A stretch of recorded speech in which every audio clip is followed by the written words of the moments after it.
여호와께서 모세에게 이르시되 내가 말하는 이 일도 내가 하리니 너는 내 목전에 고 내가 이름으로 너를 알미라. 모세가 이르되 원하건대 주의 영광을 내게 보이소서. 여호와께서 이르시되 내가 내 모든 선한 것을 내 앞으로 지나가게 하고 여호와의 이름을 내 앞에 선포하리라. 나는 은혜를 베풀 자에게 은혜를 베풀고 긍휼히 여길 자에게 긍휼을 베푸느니라. 또 이르시되 내가 내 얼굴을 보지 못하리니 나를 보고 살 자가 없음이니라. 여호와께서 또 이르시기를 보라 내 곁에 한 장소가 있으니 너는 그 반석 위에 서라.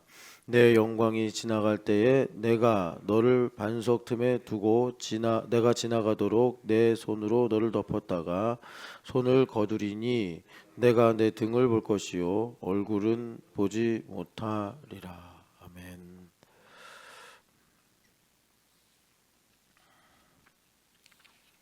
어제 이어서 영광에 관하여 말씀을 우리가 듣겠습니다. 참고로 그 주보에 그 유대교에 관한 책을 소개했는데 그러니까 기독교적인 책은 아닙니다. 여러분들이 혹시 유대교 이 책을 읽으면서 여기서 뭔가 이제 기독교의 복음이나 기독교와 이렇게 접목할 만한 내용이 있지 않을까 해서 보면은 좀 실망할 수 있고 그냥 유대교를 담담하게 설명을 하는 책입니다. 그래서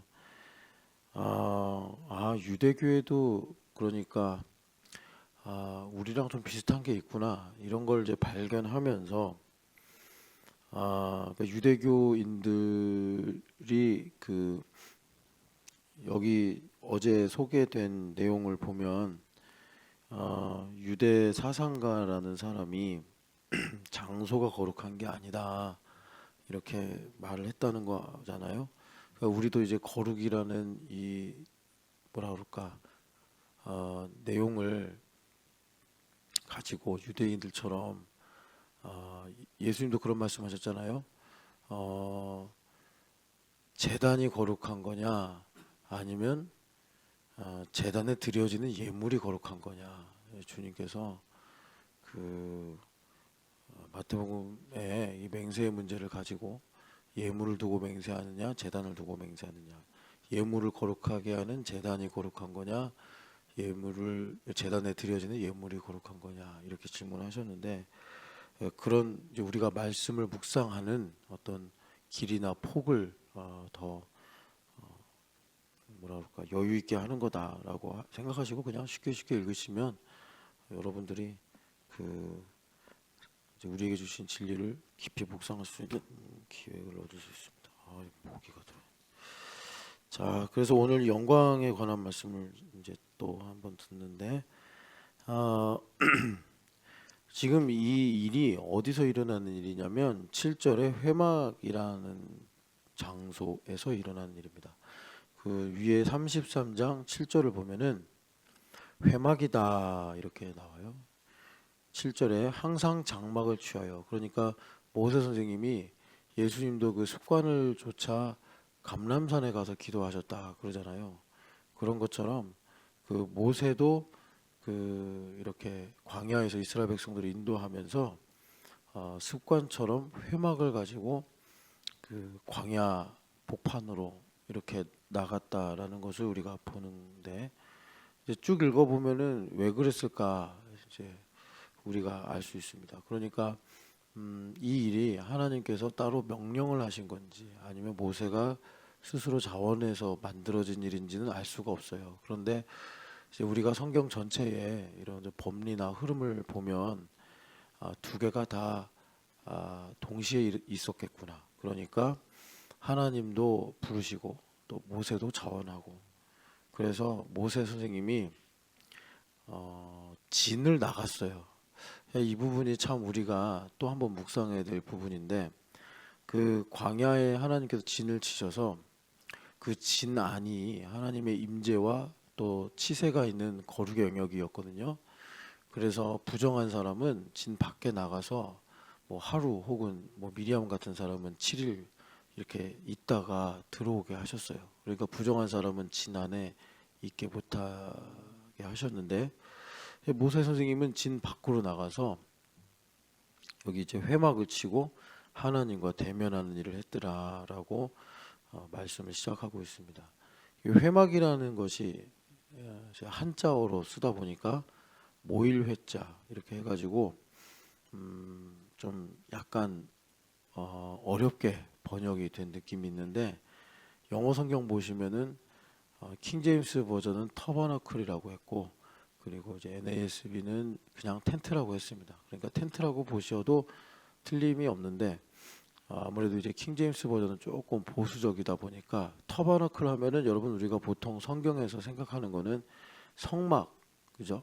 모세 선생님이 세운 성막, 이 성막, 성전의 전신이라고 할 수 있는 성막을 터버너클이라고 하는데, 킹 제임스 버전에서는 이것도 터버너클이다. 터버너클이라고 하면은 아직 이제 그 성막을 만든 상태가 아니기 때문에 매우 간소한, 그러니까 사실 지금 여기 7절 이하를 쭉 읽어보면 그 회막 안에서 이루어진 일은 지성소에서 있었던 일인데, 그 지성소의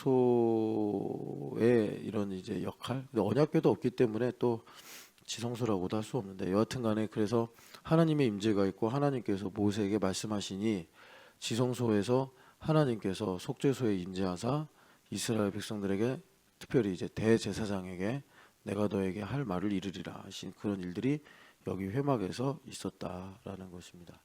그래서 우리가 여기서 회막 이렇게 이제 말씀을 볼 때, 여러분들이 이제 교회됨 40일도 여러 번 하셨고, 또 하나님 말씀도 이제 많이라고 하면 좀 너무 불투명하고 내 삶을 이렇게 감당할 만한 그런 양으로 말씀을 이제 풍성하게 여러분들이 읽고 묵상하셨다면 반드시 연결될 겁니다. 아, 예수 그리스도구나, 이걸 알게 돼요. 그러니까 여기 회막이라 이름하는 그 텐트에 들어가서 모세가 하나님과 대면하였다라고 하며 이제 말씀이 시작이 되는데, 이것이 바로 요한복음 1장 14절에 말씀이 육신이 되어 우리 가운데 거하심에, 이렇게 이제 말씀하죠. 그때 이 말씀은 로고스입니다. 로고스. 태초에 말씀이 계시니라 하신 그 로고스고, 이 말씀이 육신이 되어, 육신이 된다는 것이 꼭 성육신도 맞지만 실체가 되어, 이렇게 되는 겁니다. 실체가 되어. 그러니까 로고스 상태로만 계시면 우리가 죄인이고 흑암에 갇혀 있기 때문에 예수님을 볼 수도 없고 알 수도 없는데, 친히 예수님께서 빌립보서 2장의 말씀처럼 자기를 비우시고 이제 사람의 모양으로 나타나신 것이 바로 우리 가운데 거하셨다라는 말씀인데, 그런데 이제 한글로는 그 거하신다라는 말이 충분히 표현이 되지 않아요. 한글에는 그런 동사가 없어서. 그러니까 거하신다라는 동사가 여기 말씀대로 회막을 치고 계신다, 장막을 치고 계신다라는 겁니다. 그래서 우리는 이 장막을 친다는 게 뭐 캠핑 가서 텐트 치는 정도 그런 경험밖에 없기 때문에 참 낯설고 또 뭐 특별히 와닿지도 않죠. 그런데 이스라엘 백성들은 그 절기도 초막절이라고 있기도 한데요. 그런데 이들이 또 그 유목민이잖아요. 그래서 지금도 그런지 모르겠어요. 근데 제가 예전에 그 예루살렘에 갔을 때 유대 광야를 한 1시간인가 2시간 뒤에 걷는데, 그때도 그 양들을 데리고 이렇게 돌아다니는 베두인들이 있더라고요. 그러니까 그들이 이제 양들 먹이려고 광야로 나와서 있는데 이제 수시로 텐트를 치겠죠. 그래서 뭐 해도 피하고 때로는 뭐 눈 비도 피하고 이제 이런 일들이 있겠죠. 그래서 이 이스라엘 백성들한테는 장막을 친다, 이것이 우리랑은 좀 느낌이 다른 문화를 가지고 있어요. 그래서 하나님께서 임마누엘 하신다. 그러니까 에덴에서는 하나님께서 동산에 거니심에, 이런 말씀이 있는데, 이제 그 거니시는 일이 우리가 죄를 짓고 흑암에 나와서부터는 이루어질 수가 없는 거예요. 하나님 거룩하시니까 우리 가운데 거하시면 아주 심각한 문제들이 생기는 거예요. 그래서 하나님께서 내내 기다리시고, 그러니까 여러분 우리가 성경을 보면은 이것이 그냥 책으로 써 있으니까 금방금방, 그러니까 시간의 갭이 잘 안 느껴지잖아요. 그런데 하나님께서 에덴에서 항상 우리와 함께 거하셨는데 이제 죄 때문에 에덴에서 쫓겨나고 하나님께서 우리와 함께 거하시는 거니시는 일이 있을 수 없게 된 거죠. 그런데 그 이후로 얼마의 시간이 지났는지 정확하게는 알 수 없어요. 왜냐하면 이제 노아의 홍수까지도 연대를 측정하는 게 좀 어렵고, 그리고 노아 이후에 이제 아브라함까지 오는 것도 여러분들이 이제 그 구약의 성경 그 족보를 쭉 관심 있게 집중해서 보시면 우리나라 족보가 아니에요. 우리나라 족보는 태정, 태세, 문단세 이렇게 내려가지만 이스라엘의 족보는 태, 조, 그다음에 정족 나오잖아요. 이거 별로 역사적으로 비중이 없어. 그럼 빼버려요. 그럼 태태, 태정, 태세, 태세까지 가고 문도 별로야. 단도 빼버려. 그러면 이제 태세, 그다음에 세조로 갈래나? 근데 세조도 마음에 안 들어. 그럼 빼버리고. 아니야, 세조. 그다음에 예종으로 가나요? 하여튼 그런 식으로 그 족보를 기록하는 목적에 따라서 생략도 하고 또 건너뛰기도 하고 뭐 이런 족보예요. 그러니까 뭐 그렇다고 해서 족보가 엉망이다 이런 건 아니고 연대를 측정하는 것은 좀 어렵다. 그래서 아브라함까지 와서 이제 아브라함을 하나님께서 마침내 부르시는 거예요. 부르셔가지고 이제 아브라함한테 하나님께서 딱 하나 일을 하시는데 너로 말미암아 민족을 하나 내가 만들 거다. 이 약속 하나 하시고 아브라함은 그거 믿고 12아들 정도를 낳았느냐? 그게 아니라 한 명 낳고 죽었어요. 그죠? 그리고 이삭 때 좀 뭔가 되나 싶었는데 이삭도 쌍둥이 낳았어요. 쌍둥이 낳고 한 명은 뭐 자기 마음대로 사니까 하나님께서 그 중에 동생을 선택해가지고 그것도 뭐 야곱이 기도를 엄청나게 많이 해서 오베데돔처럼 다산해보고 주신 것이 아니라 그냥 자기 마음대로 살려고 좌충우돌 하는데 중심 하나는 딱 하나예요. 하나님 갈망하고 힘든 일 있으면 하나님 찾고. 야곱이 잘한 건 그거밖에 없어요. 팥죽보다 하나님의 축복을 사모한 거. 근데 그것도 어떻게 보면 열등감 때문에 그런 건지 결핍 때문에 그런 건지. 우리가 고린도전서에도 그러잖아요. 너희 중에 잘난 사람이 누가 있냐. 너희들이 세상에서 부유하지도 않고 또 뭐 신분도 높지 않고 그러니까 너희들이 이렇게 복음을 영접해서 하나님의 자녀가 된 거 아니냐. 그런데 이런 게 성경을 보면 알겠지만 하나님의 섭리다.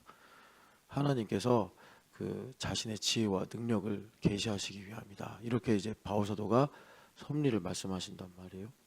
그러니까 야곱이 그런 중심을 갖고 에서랑은 다르게 에서는 뭘 잘해보려고 그래도 여러분 알겠지만 처음에는 이 가나안 여자가 너무 매력적이라서 가나안 여자랑 결혼을 해버렸네. 아버지한테 여쭤보지도 않고. 그래가지고 인기도 많았을 거 아니에요. 근데 이 가나안 여자가 집에 들어와서 셈족인 이삭하고 리브가한테 이거 어울리지를 못하는 거예요. 아마 이제 문화도 다르고 성향도 달라서 그런가. 그러니까 리브가가 한숨 팍팍 쉬니까 이거 뭐가 이거 좀 대책이 필요한데 뭐 이러고 있는데 그런데 야곱이 그 거짓말한 사건 때문에 도망가잖아요. 라반의 집으로. 그래서 아차 이거구나. 그래서 되게 좋은 동기로 그 부모님을 위해서 동족을 찾아서 결혼을 해요. 근데 그 누구예요? 이스마엘의 딸이에요. 이스마엘 딸. 그러니까 이삭이 주름이 더 느는 거예요. 에휴 이 녀석 하면서. 그래가지고 이스마엘은 그 에서는 에서의 길로 가서 이제 에돔 족속의 조상이 되고 야곱은 인기도 없었나 봐요. 그냥 그러니까 부모님이 야 라반의 집에 가서 도망갔어. 거기서 장가가라는 얘기도 아니었는데 도망갔다가 라헬이 워낙 예쁘니까 거기에 푹 빠져가지고 시간 가는 줄 모르고 살다가 부인이 4명이나 돼가지고 이제 돌아오면서 하나님께서 그런 일을 가지고 사실 이제 초석을 놓은 거죠. 아브라함에게 민족이 되게 하겠다 하신. 그래서 그 12아들이 정말 상처와 아픔 투성이라 자기밖에 모르는 사람들이었는데 그런 사람들이 지파의 족장들이 돼서 나중에 400년 뒤에는 이스라엘이 한 민족 정도로 번성해서 출애굽을 하더라.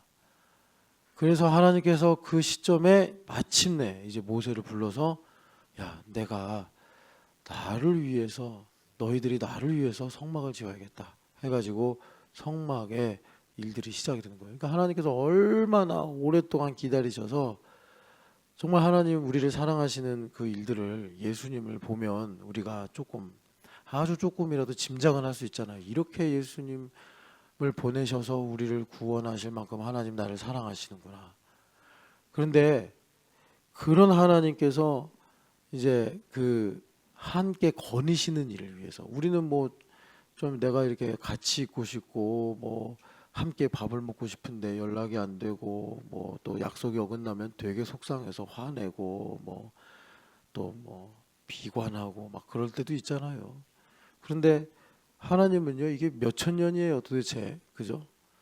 뭐 그냥 아브람 때부터는 그래도 이제 역사적인 자료들이 있으니까 한 BC 1900년 정도 되겠다 해가지고 그때부터는 좀 측정이 되는데 그 이전에는 도대체 수백 년인지 수천 년인지 또 만 년이 넘어가는지 알 수가 없는 거예요.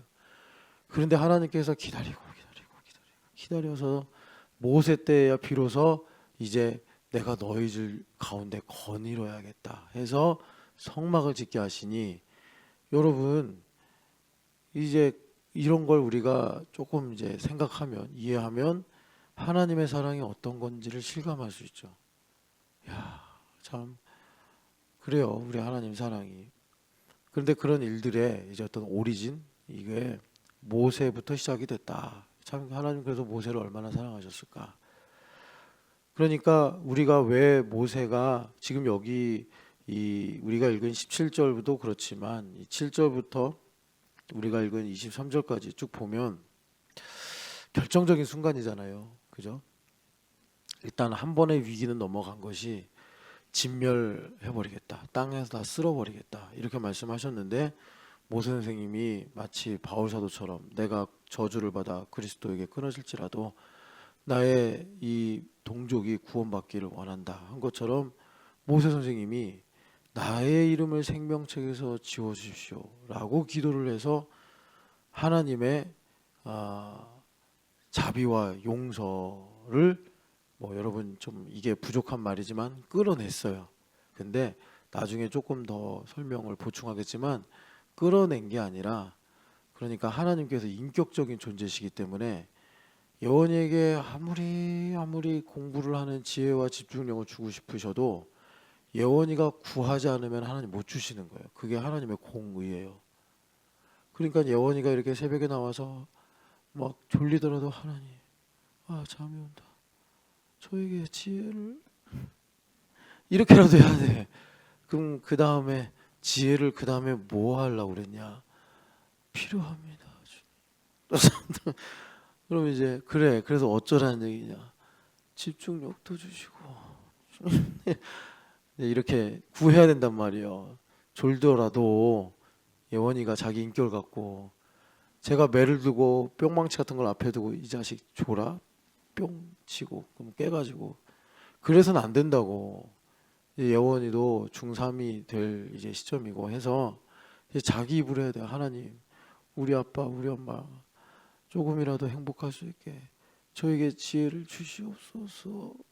그래야지 하나님께서 뭔가 예원이가 책상에 앉을 때 이거 내가 공부 좀 열심히 해야겠는데 이런 생각이 들게 하시지, 그냥 예원이가 목사님 무서워서 엄마가 막 닥달해서 그래가지고 나와가지고 그냥 하염없이 있다가 자 이제 불 끄고 기도합시다. 자는 시간이구나. 이래 버리면 안 된단 말이에요. 그래서 모세 선생님이 이 회막을 가지고 광야에 갔다는 건 참 그 별 뭐 이렇게 생각할 수 있어요. 우리가 별이 얼마나 멀리 있을까? 그럼 광년 갖고 얘기하잖아요. 광년. 이 광년이 빛이 또 얼마 가는 거라고 하던데 이게 빛의 속도와 비례해서 이제 시간을 말하는 건데, 여하튼간에 모세 선생님이 40년 동안 광야에 살고 또 그 전에 40년 동안 궁전에 살고 정말 한편의 찬송 가서죠. 궁전이나 뭐 거친들이나 그죠?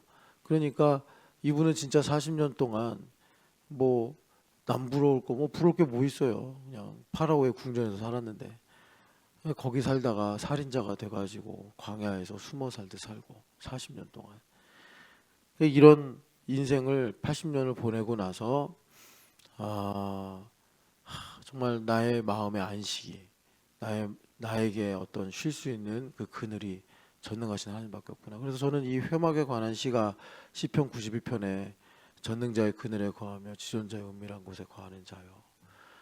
그 신앙 고백이라고 생각합니다. 그래서 이 모세 선생님이 이렇게 그 회막을 가지고 하나님을 대면했는데 예수님도 그러시잖아요. 마태복음 6장에 기도를 가르쳐 주시면서 너희들이 은밀한 중에 보시는 하나님을 뵙기 위해서 골방에 들어가 기도해라.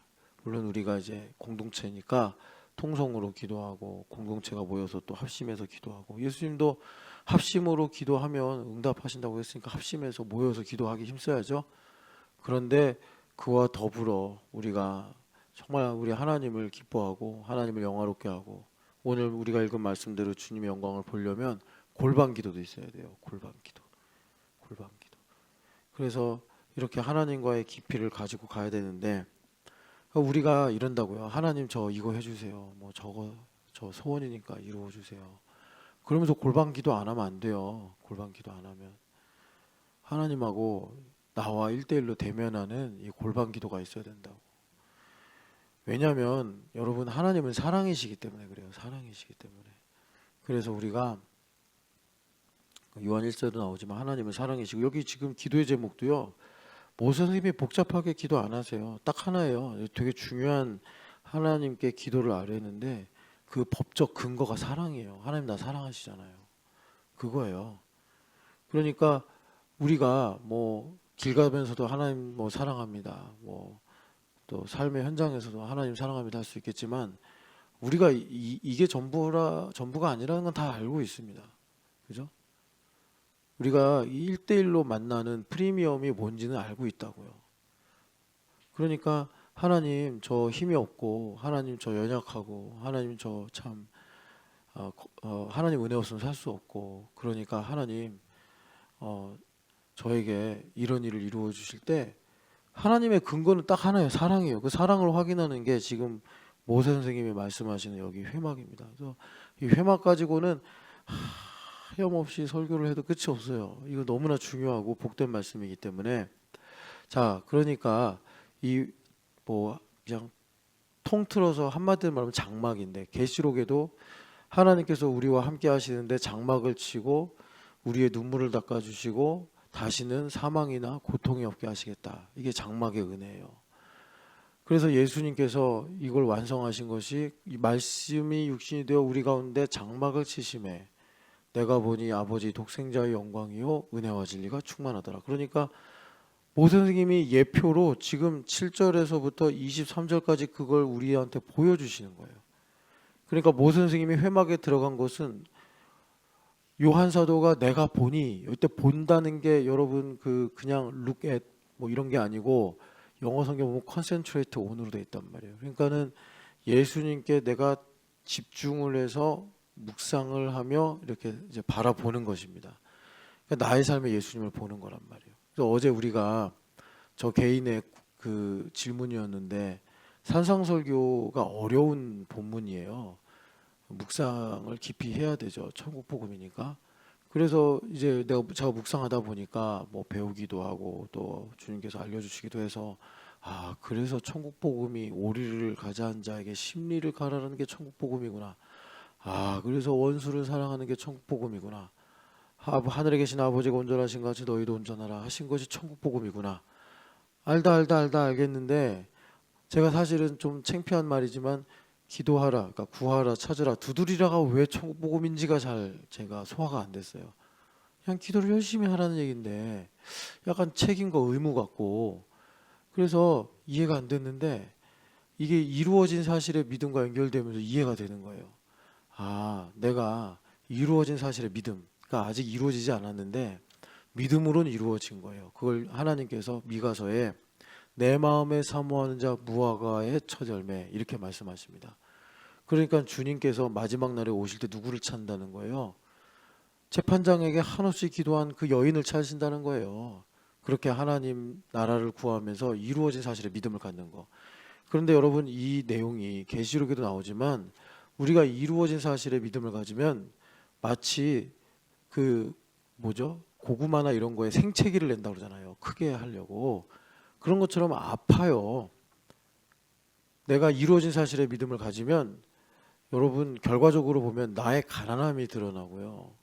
나의 고집스러움이 드러나고, 나의 또 뭐 이렇게 하나님 앞에서 참 죄송하고 부끄러운 것들이 드러나요.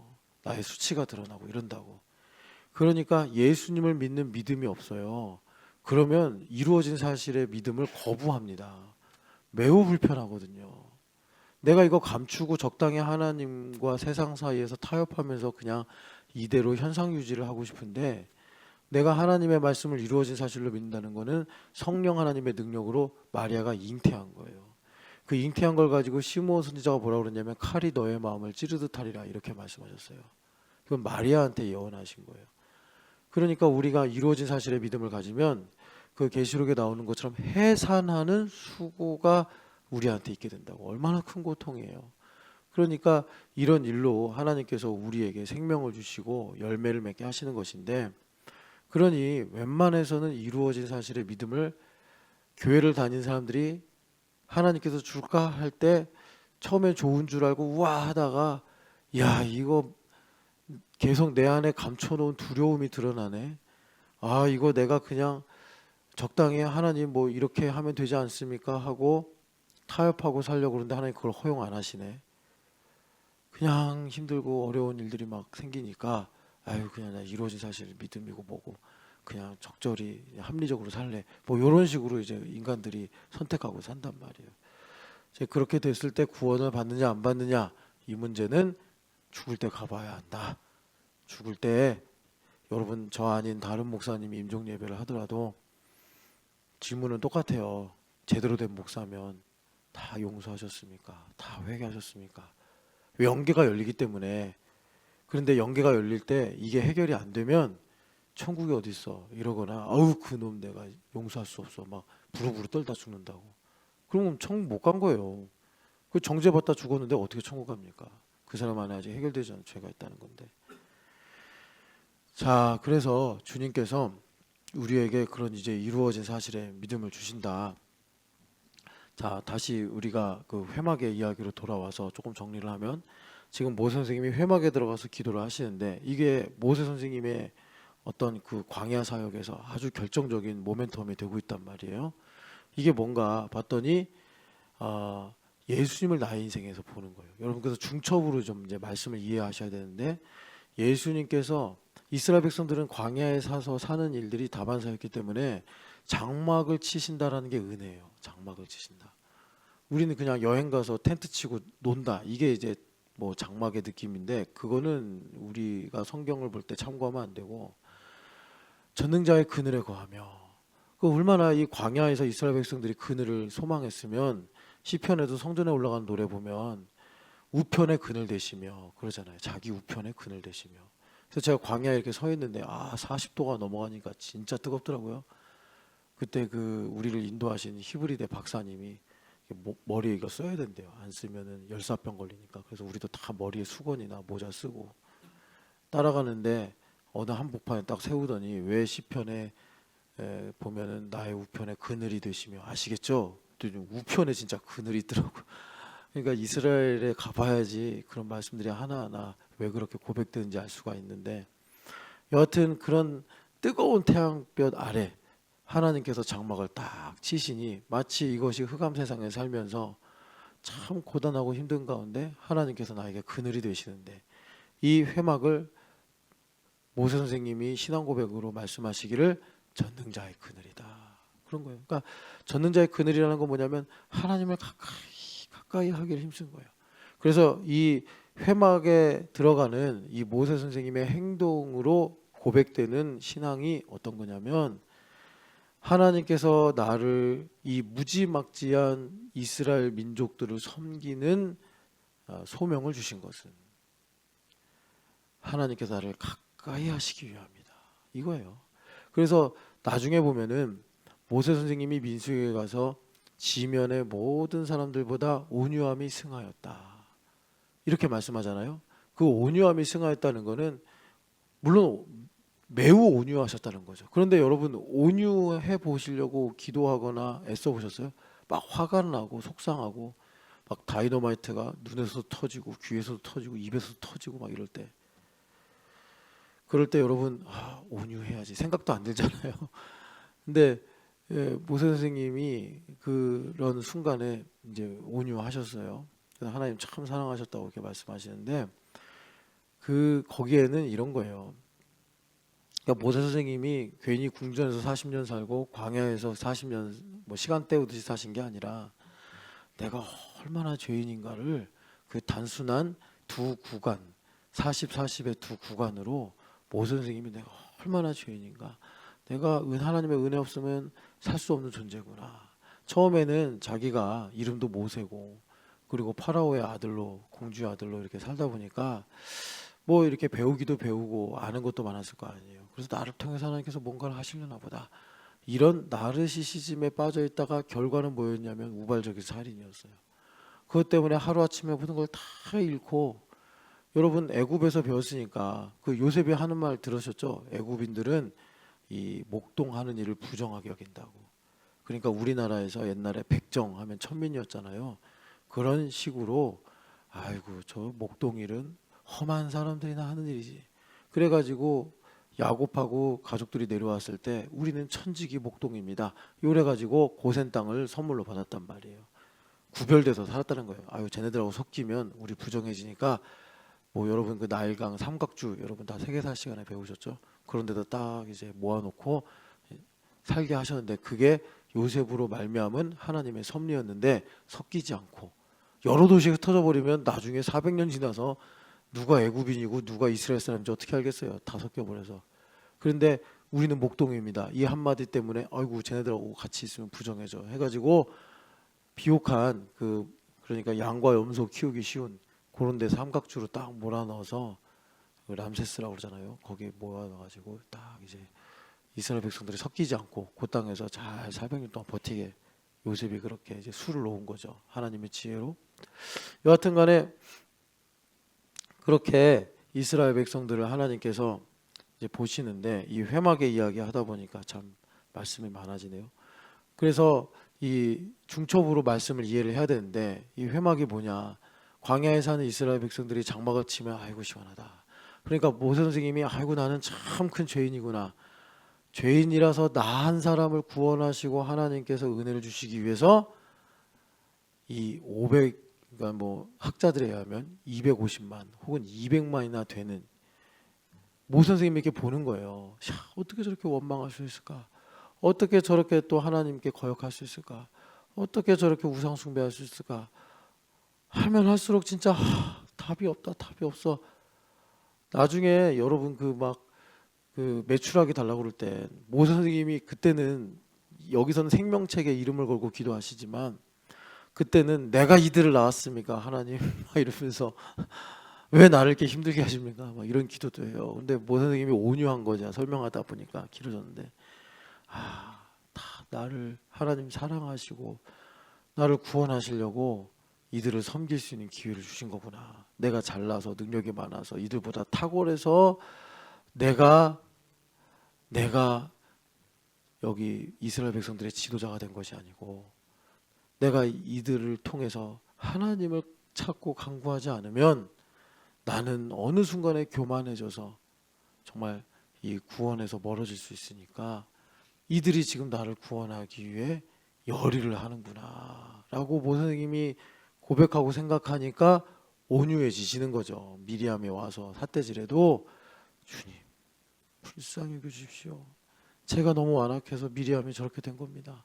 이 기도가 되는 거예요. 그러니까 미리암도 은혜 받고 하나님께서 모 선생님도 장막 가운데 가까이 두시는 이런 은혜를 베풀어 주시더라. 그래서 여러분 이 모세 선생님의 온유함 사실은 이제 기원으로 말하면 원조는 예수님이죠. 예수님의 온유함인데 여러분 그 온유함이 우리에게 어떻게 표현되느냐? 여러분들은 신촌연합교회잖아요. 대신 감리교회가 아니라 봉원 장로교회가 아니라 신촌연합교회잖아요. 신촌연합교회 모수 집단이 있단 말이에요. 다양한 캐릭터들, 다양한 나이, 다양한 사람들이 있어요.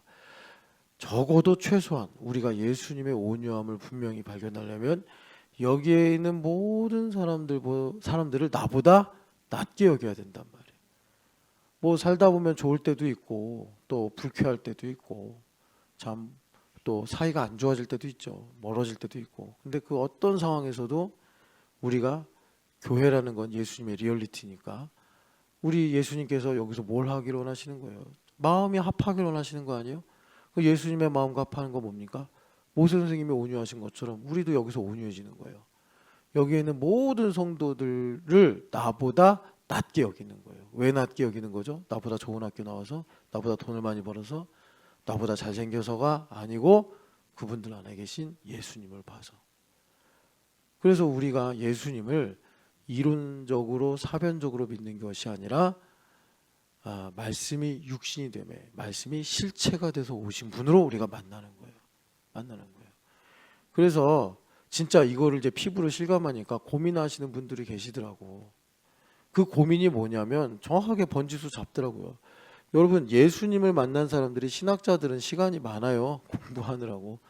그래서 그 공부하다가 시간이 또 남으면 막 추정을 하기 시작합니다. 그래서 예수님을 만난 사람들이 50만은 될 거다 이렇게 봐요. 뭐 그 당시 이제 유동인구나 또 예루살렘에 상주하는 사람들을 보고서 한 50만에서 55만이 되지 않겠냐.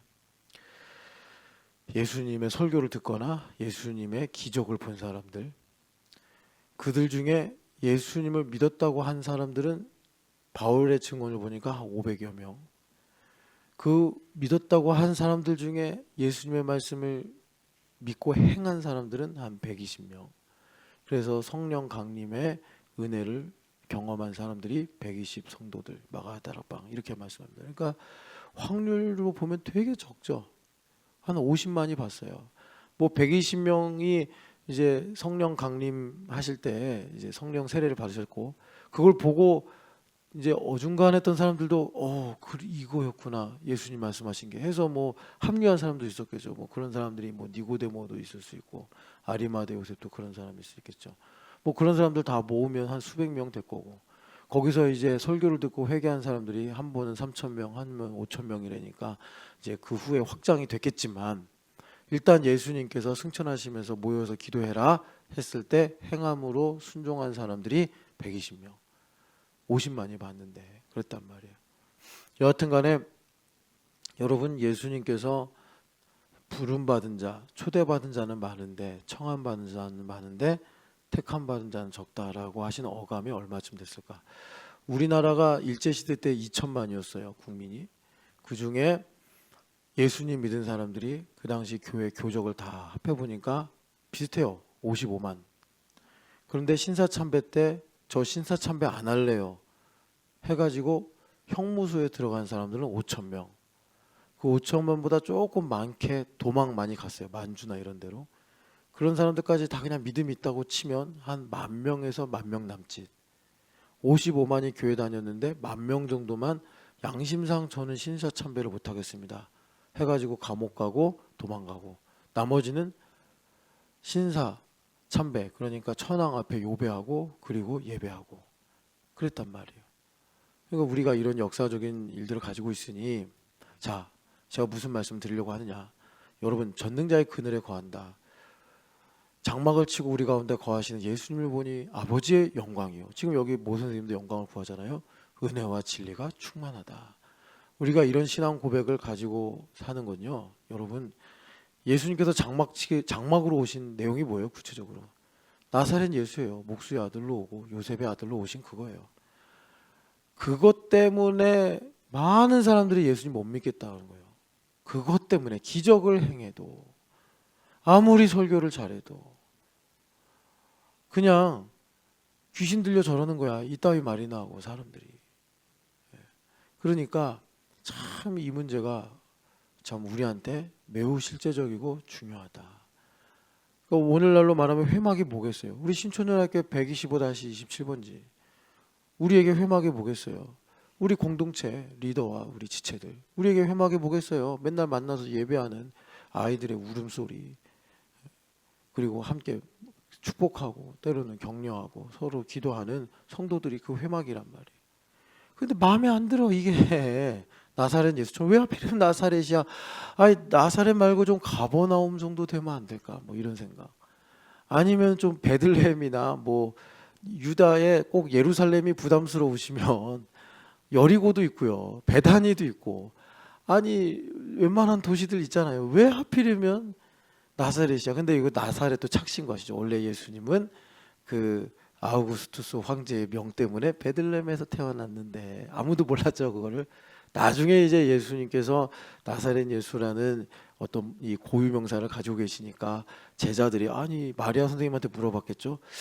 아니 분명히 미가 선지자가 에브라다야 하면서 베들레헴에서 다윗의 자손이 나신다고 했는데 아니 왜 나사렛입니까? 근데 아이고 그걸 내가 얘기 안 해줬네. 그러면서 마리아 선생님이 그때 내가 나사렛에 살다가 니들이 태어나기 전에 아우구스투스 황제가 그 호적 정리한다고 그래가지고 아이고 그때 내가 그냥 10달이 됐는데 우리 그 남편 요셉이 그 낙이 태워가지고 나를 그냥 베들레헴까지, 그때 힘들었어요. 근데 그때 베들레헴에 가서 이제 해산을 해야 되는데 사람들이 너무 많이 베들레헴에 와가지고 어느 집에도 내가 묵을 수 없는 거라. 그래서 결국에는 소 양 키우는 그런 구유에다가 예수님을 낳았지 않소. 예수님은 그렇게 겸손하신 왕이요. 하나님의 섭리가 진짜 위대하시구나. 우리는 몰랐네. 그런데 그때 그 아리스토불이라는 이름도 기억이 안 나네. 그 헤롯의 아들이 죽이려고 그래가지고 도망갔다가 나사렛으로 왔지. 그래서 우리 예수님이 나사렛 예수가 된 거예요. 그렇게 얘기를 한 거라. 그러니까 하나님은요, 내가 모르게도 일을 하십니다. 내가 모르게도. 그러니까 내가 알고 있는 게 아는 게 아니란 말이에요. 내가 모른다는 걸 알고 있는 게 아는 거라고. 우리 메타인지 박사님 피곤하셔서 안 오셨네. 그래서 여러분 제가 기도하라, 그러니까 구하라, 찾으라, 두드리라가 왜 이게 천국 복음인가 몰랐는데 이루어진 사실을 믿고 기도하게 되면 남이 나에게 해주기를 원하는 대로 내가 남의 심정을 헤아린다. 이것이 율법이요 선지자다. 이렇게 예수님께서 그러므로라는 접속사를 붙여가지고 우리에게 말씀하신 거라. 이루어진 사실에 소망을 가지게 되면 내가 재판장에게 하소연하던 그 여인처럼 하나님 앞에 간청할 수밖에 없게 되는데, 그렇게 될 때 말하자면 메타인지가 열려서 하나님의 감추어진 뜻이 이것이구나, 이걸 알게 되는구나. 그래서 구하라, 찾으라, 두드리라가 숙제가 아니라 천국 복음이구나. 이거를 이제 알게 됐어요. 제가 이거를 정원택 교수님이 살아계시면 전화를 걸어서라도 교수님 알게 됐습니다 라고 좀 말해드리고 싶은데 바빠서 먼저 가셨어요. 여하튼 간에 여러분 회막에 들어가시기를 축복합니다. 오늘은 17절부터 23절까지도 우리가 다 맛도 못 봤는데 오늘 새벽 예배 핵심 말씀, 영광을 봐야 되지 않겠습니까? 영광을 보는 건 뭐예요? 나의 장막이 되신 예수님이요. 나의 장막이 되신 예수님. 지금도 주님께서 그분의 인생으로, 즉 말씀으로, 그 로고스로, 실체가 되신 로고스로 나에게 장막을 치고 계시네. 내가 이루어진 사실의 믿음을 가지고 보면은 그 장막을 읽을 수 있는 문해력이 생기네. 여러분, 우리는 시간 속에 살고 있지만 우리의 시간은 그냥 직선의 시간이 아니라 나를 덮고 있는 시간이에요. 그래서 예전에 제가 그림도 하나 보여드렸잖아요. 우리의 시간은 굽어진 시간이라고. 장막처럼 우리를 덮고 계신다니까. 그래서 지존자의 은밀한 곳에 거하며 전능자의 그늘에 거하는 자요. 여러분, 그렇게 오늘도 예수님을 배웠고 주님의 영광을 바라보시고, 그래서 내가 보니 독생자 영광이요, 내가 가난하나 부하나 약하나 강하나 추하나 정하나 은혜와 진리가 충만하구나. 예수님을 더욱 사랑하시는 이 모세와 같이 여러분 주님을 가까이 하시는 복을 누리시기를 축복합니다. 사랑하는 하나님 아버지, 참 성경은 하나님의 영감으로 쓰여진 말씀이라 깊고도 오묘하고도 풍성한 말씀입니다. 하나님 아버지, 바로 예수 그리스도이시니 오늘 나의 자녀들 얼굴에, 나의 아내와 남편의, 또 나의 교우와 나의 인생의 장막으로 계신 예수님을 배울 수 있도록 우리의 눈을 열어 주시옵소서. 그리하여 하나님 아버지, 가난하나 부하나 강하나 약하나 건강하나 병들었으나 하나님 예수 그리스도로 말미암아 하나님의 그 영광스러우심을 찬양하며 또 하나님 아버지 주님의 인자와 진리를 증언하는 입술이 되게 하여 주시옵소서. 하나님 아버지, 우리는 이 땅에 나그네 같은 인생입니다. 하나님 전능자의 그늘로 나를 부르사 나를 쉬게 하시고 나를 친히 덮어주시고 인도하여 주시옵소서. 살아계신 예수님의 이름으로 기도합니다.